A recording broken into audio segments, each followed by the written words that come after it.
Chika Minute. Donnie Pangilinan, inaming mas happy sila ni Belle.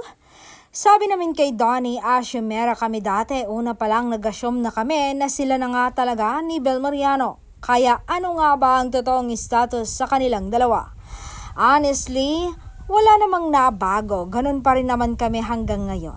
Wala talagang nagbago sa amin kasi 'di ba sabi nila kapag matagal na raw nag-iiba na ang dynamics, nag-iiba na ang pakikisama. Kami hindi, mas happy kami ngayon, mas mature.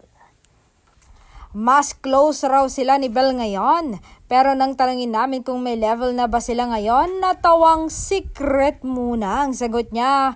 Saka sinabing malalaman niyo rin. Pero halatang in love siya. In love ba ako? Inspired, natawang sagot ni Donnie.